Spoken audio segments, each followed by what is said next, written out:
I drove 3 hours and spent the night in an ugly spot along a highway because I was convinced there was something wrong with my RV. Turns out that wasn't the end of my day, it was just the beginning. There ain't nobody gonna do it for you. Got to find your own.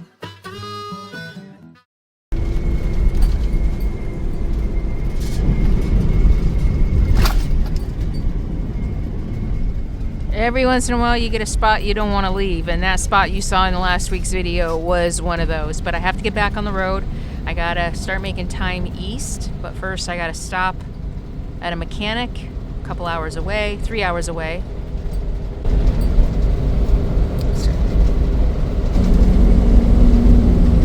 I'm starting to think it's my transmission. See what's wrong with my RV. Hopefully I can get some answers.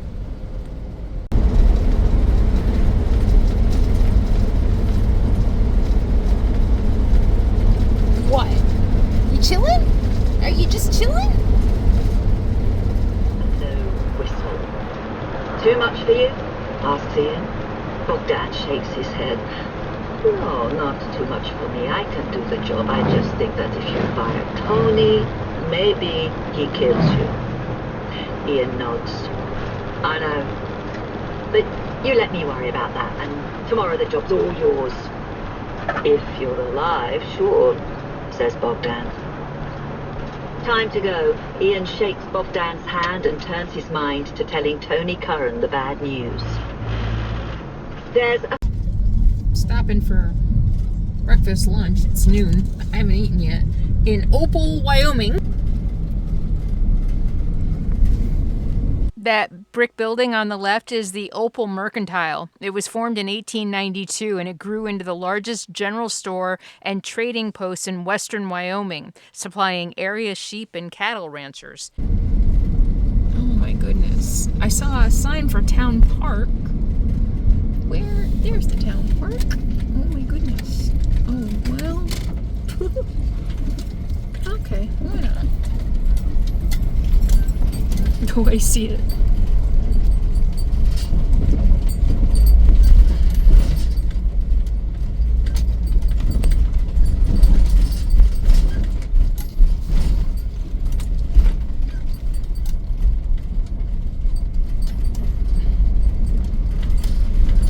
This is the town. That's the town park. Oh, how cute. I think this is the town park.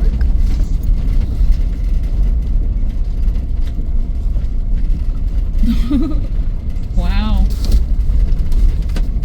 All right.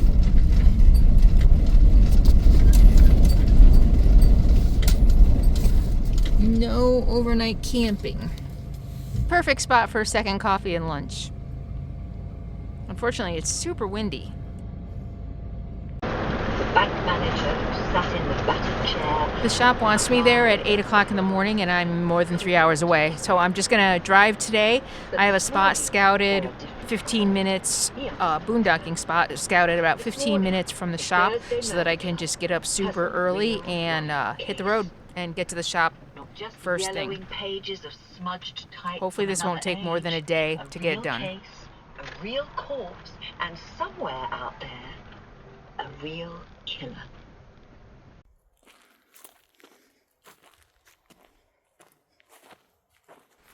Welcome to Rock Springs, Wyoming. Not a lot of options for boondocking. But I did manage to find some BLM land. This is on iOverlander, actually. Not every day of RV life is sunsets and butterflies. Sometimes it's about choosing a spot to sleep. May not be pretty, but it's close to an RV mechanic. All right, let's get on the road. Let's get this done.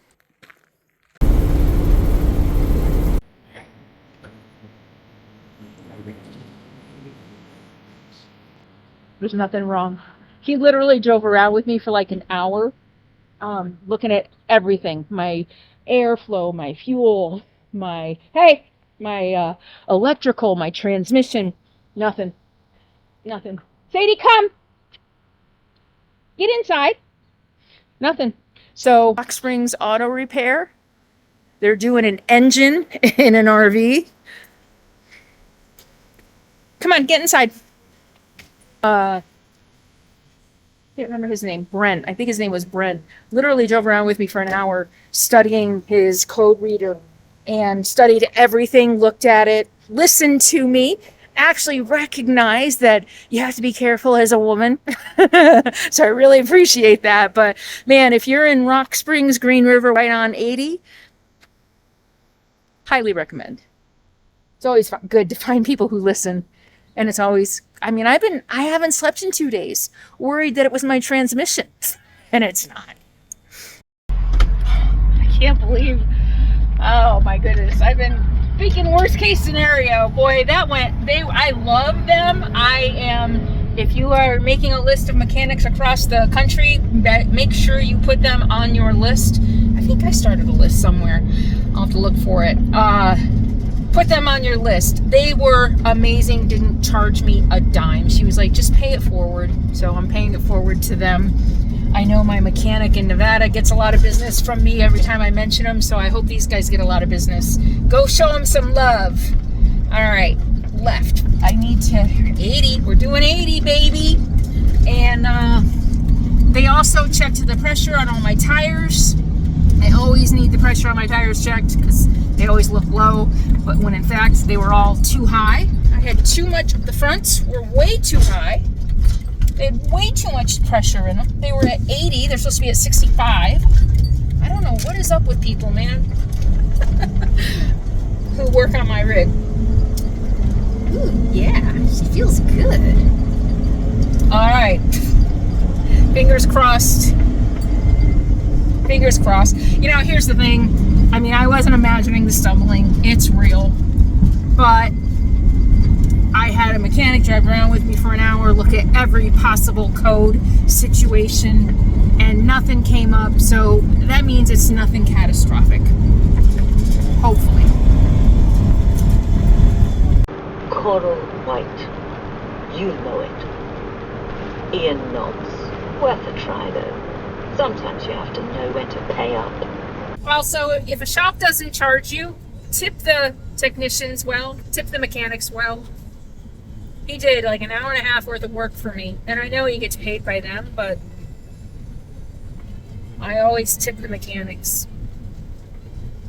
if they go above and beyond. And he did. He had to take off my tire. You can't check the air pressure on my rear tires without taking the tires off, because I've tried every single valve extension there is, even the ones that we just talked about that bolt to the rim. And they're great if you never go off highway, but as soon as you drive on anything rocky or uneven, they come loose. And I'm done with them. I would rather pay somebody to take the tires off and check the pressure every once in a while. You know, I might look into, I got a recent sponsorship offer from tire pressure monitors, so I'm looking into that. Maybe I'll go ahead and do that. But you know what I'm thinking? If the valve extensions didn't work off-road, are the monitors? Probably not, because they probably plug into the extensions, and I'm probably going to have the same problem. I'll have to look into it though. But I mean, the woman at the front desk, when I talked to her on the phone to make the appointment, sweet as pie. She was so sweet, and they were all in person just amazing. I love finding good mechanics. So, and especially like I feel like in this part of the country, they still understand what service is about. My generation, our Gen Xers, man, service was everything. My first job, I got written up if I didn't smile when I delivered a cup of coffee to a cranky old person. And I feel like customer service has been lost a lot. And I always feel like in these states, they still kind of get customer service. Yeah. So really good experience to start my day. To start for real, like my Eastern travels. And I'm taking 80 all the way. We'll see what we see along the way. Got my Buetti charging with the charger too. Some days on the road just feel like one problem after another. I've had a lot of those days lately. And this week it was another mechanic visit, and whenever that happens, my brain immediately starts thinking, what else is gonna go wrong? And honestly, these are the days that I just want to disappear into the middle of nowhere. That's one reason I'm excited about Bluetti's new Elite 400. It's compact enough that I can almost see myself disappearing into the wilderness like I've always fantasized about. And still being able to power my life for some of the comforts of modern society. Can you tell them that the new Bluetti 400 has up to 4,000 watt hours of mobile capacity, so you can use it anywhere. In that dream fantasy of running away into the woods, it'll power all of your power tools, portable fan, keep my batteries charged for my camera, and even your power tool batteries. With 2,600 watts of power and a 5,200 watt surge, you can power even your most power-hungry tools. You can run even an air conditioner off-grid. It's the lightest 3,800 watt-hour power station. It's 35% lighter than all the others. So you're going to get a lot of power in something that is still portable. And with the telescoping handle and wheels, it's super easy to move around. I can roll it anywhere I want to go, like a suitcase. This is a portable power station that's not meant to sit in a corner. It's meant to go on all your adventures with you. And it's got 4 110, 120 outlets for 20 amp max. It's got 2 USB-Cs, 2 USB-As. It's got a cigarette lighter plug-in, and you can charge it just like you can charge all Bluettis, either using the Charger 2, which is what I have installed in my RV, or solar, or shore power, or a combination of those for even faster charging. With 2,800 watts of AC and solar, it'll go from 0 to 80% in just 70 minutes. And it lasts 1.3 times longer than most portable power stations in its class. So it's going to charge really fast, and you're going to be able to use it for a long time. You can keep your electronics charged off-grid. You can make your coffee off-grid. You can literally live wherever you want with the Elite 400 and a couple solar panels and keep your life powered. Stay in touch as little or as much as you want to. This model does not have a 30 amp plug, but who needs a 30 amp plug for your disappearing into the woods fantasy, right? I know I don't. So whether you're looking for something to fuel your fantasy of just walking into the woods and disappearing, or you want a backup power station for your sticks and bricks home, or maybe you do want something to take camping with you, or even in your RV life, check out the Bluetti Elite 400 by using the link in the video description below, and with my discount code right here on the screen, you're going to save an additional 6%. Be sure to use the links below and my discount code for your savings. So thanks Bluetti for sponsoring today's video and being a wonderful partner to this channel. To visit with people, you got to see all kinds of people. You got to visit? Yes, you did. It was fun. It's okay. Oh.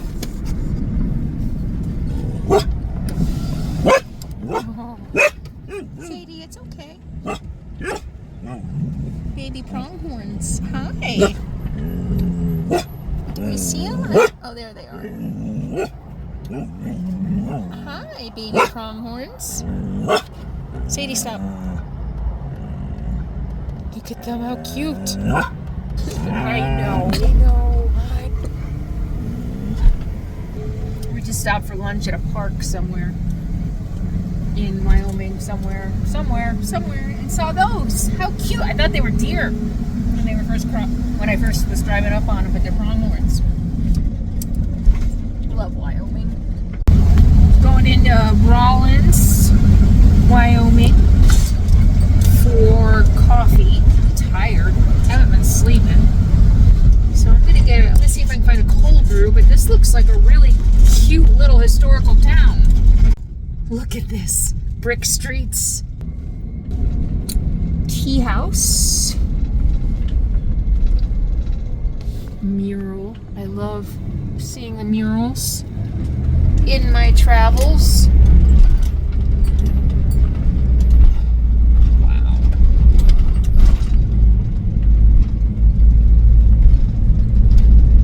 Christmas decorations. Oh, it's a holiday store. Coral white. You know it. Ian nods. Well, I didn't find coffee, so I just pulled over and made my own, and now I'm back on the road.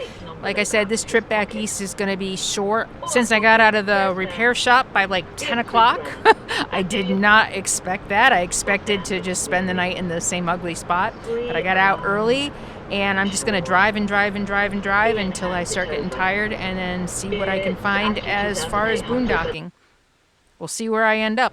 I wanted to ask you about something. Sure, says Bogdan, pocketing the money. You seem a bright lad.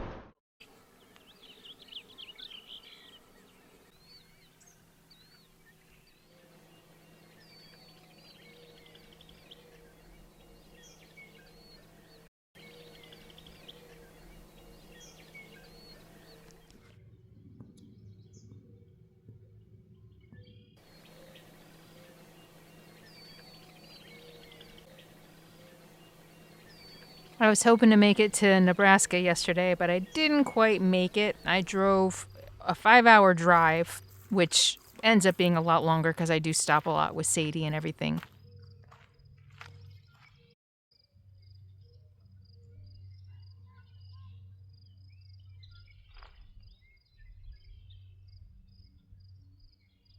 And found this wildlife management area.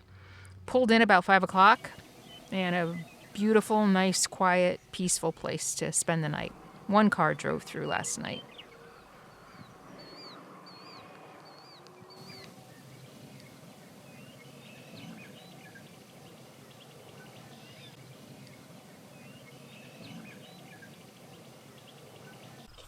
Oh, Sadie and I are getting our exercise before we hit the road. Another long day of driving.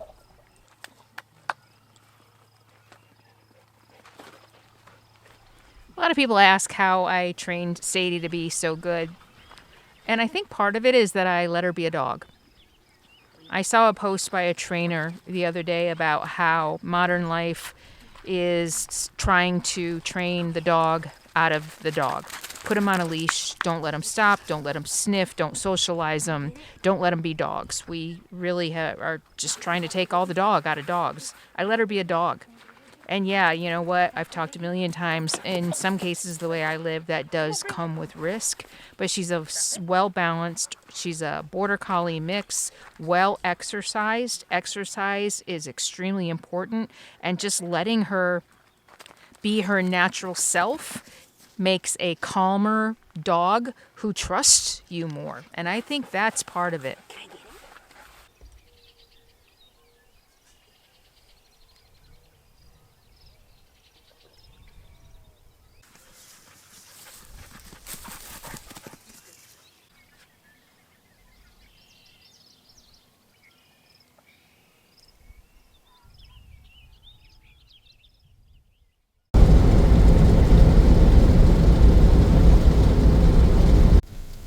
I just saw a Sprinter van towing a trailer, and my first thought was, that's weird.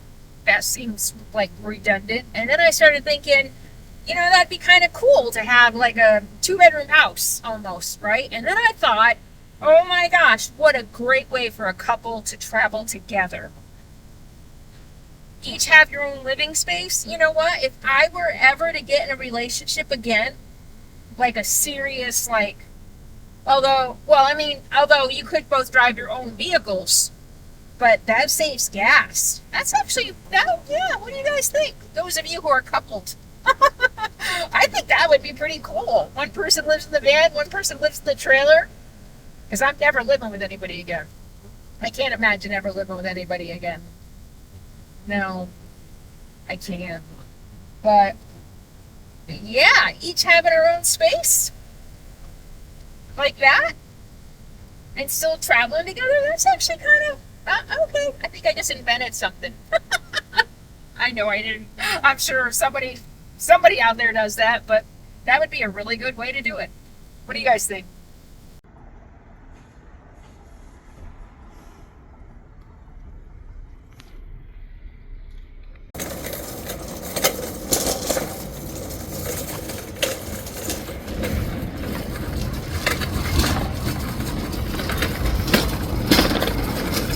Quick stop at Safeway, pick up a couple groceries here in Scottsbluff, Nebraska. I feel like I went through here a couple years ago. Not necessarily a town, but Scottsbluff sounds really familiar, like I was on a remote highway and saw it.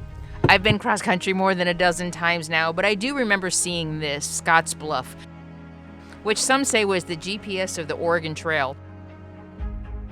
More than 300,000 emigrants traveling the Oregon, California, and Mormon trails used the towering bluff as one of the most important landmarks on their journey west. When they saw it, they knew that they were making progress. The 800-foot landmark is in the middle of the plains. It rises 800 feet above the North Platte River, and the bluff can be seen from miles away.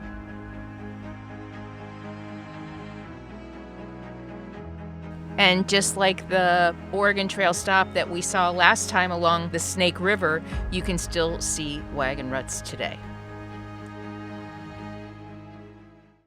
Been everywhere, done everything. I don't know. But I don't remember the town itself. I remember being on a remote highway, seeing a sign for it and not coming toward it, and I'm very close to it. But I'm not going to go see the bluff because I'm just in get to New York phase, not lollygagging this time.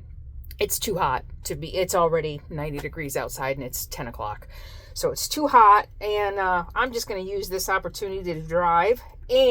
But first I do want to drive through downtown. I already got my groceries, making second coffee. My oatmeal is soaking. And so I'm going to drive through downtown and we'll see what it looks like. I like these little old downtowns. And then we'll mosey back to 80. How you doing? I got you your favorite treats. It's nice they're carrying them in the grocery store now. You love those, don't I? Already gave you one. You want another one? Maybe when we stop again, okay? You love those, don't you? All right, let's get on the road. Let's go see downtown.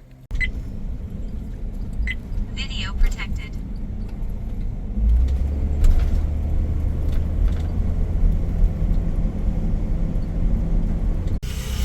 Lots of tattoo studios. I've been jonesing for a new tattoo for a while, a couple years. When's the last one I had? It's been a while. Is this the last one? It's been a while. I just want some little ones. Oh shoot, that was the street I wanted. But I'm not gonna get one now. I would if it was cooler, but I don't want to leave Sadie inside. It's too hot. Can't leave you inside, can we? It's too hot.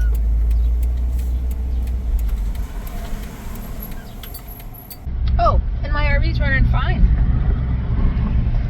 Couple stumbles here and there. I don't know. Yesterday it was super windy, so it's really hard to tell what the heck your RV's doing when there's 40-mile-an-hour wind gusts. But starting to wonder if it's bad gas. If it's just poor quality gas. But although for a couple of weeks I've been putting in premium everywhere I go. I think everywhere I go. Maybe not. And I've been going to either Pilot, Flying J, because I have a membership, or Chevron. I mean, I always pretty much do name brand. I don't do cheap 7-Eleven or whatever gas. I don't know. I guess we'll just have to wait and see. Long before wagon trains of immigrants crossed the region, the Lakota Sioux and other Plains Indians knew Scotts Bluff as Miapate, meaning the hill that is hard to go around.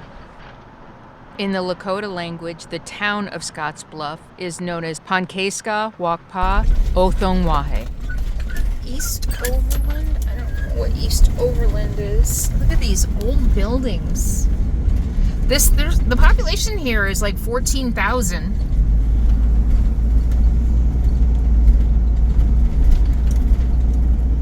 Lincoln House Apartments. Oh my goodness. I'm an introvert, but I also have a very extroverted side. The introvert in me is the stronger one because I need quiet and solitude to recover from my extroversion. So that makes me, I think, a true introvert, although I can be very extroverted. That's why I like public speaking. That's why I'm a YouTuber, I think.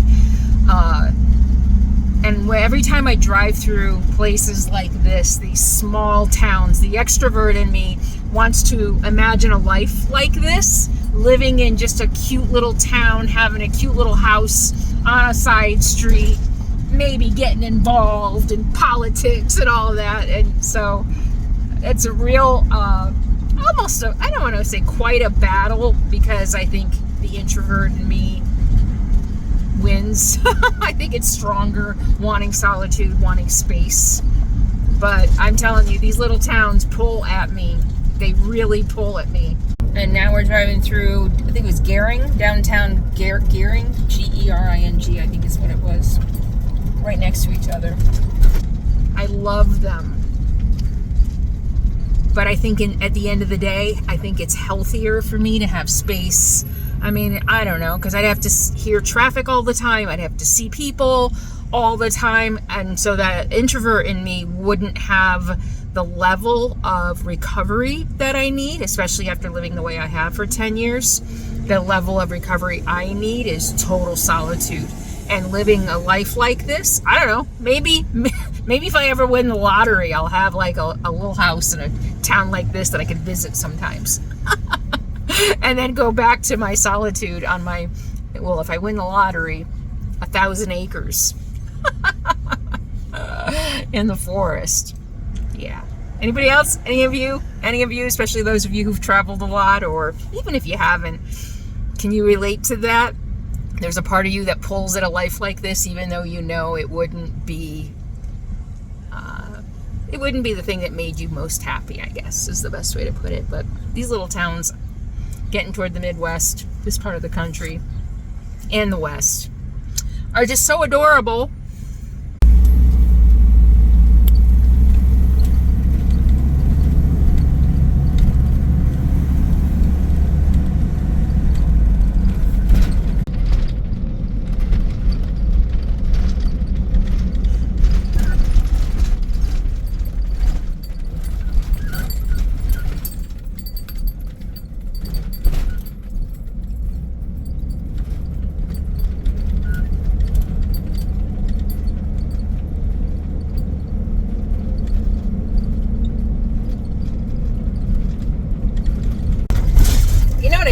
I think I have this romantic notion that it's a simple life, especially driving through all the farmland and all the little itty-bitty farm towns like this. I have this romantic notion that it's a simple life, but I think the fact is nothing is simple anymore.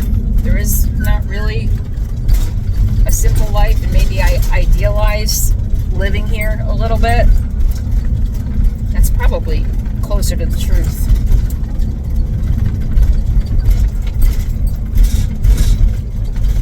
Because when I think it through, I'm like, you know what? You go inside, there's still TV, there's still internet, there's still news, there's still the rest of the world. I don't know. Those of you who live in small towns like this, tell me, what's it like? Do you love it? Especially if you grew up in a small town and stayed. Yeah, tell me what it's like. Tell me your thoughts on this on the topic.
I'm going to leave you here in western Nebraska for the week.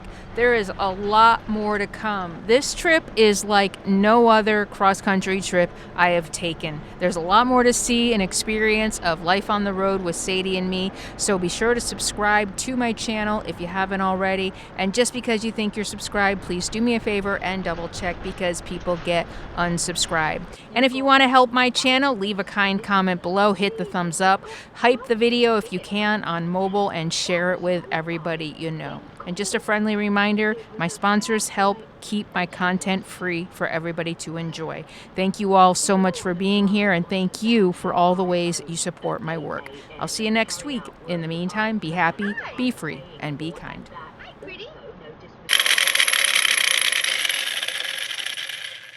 That thing's kind of scary. I don't like it. I don't like it. I don't like it one bit.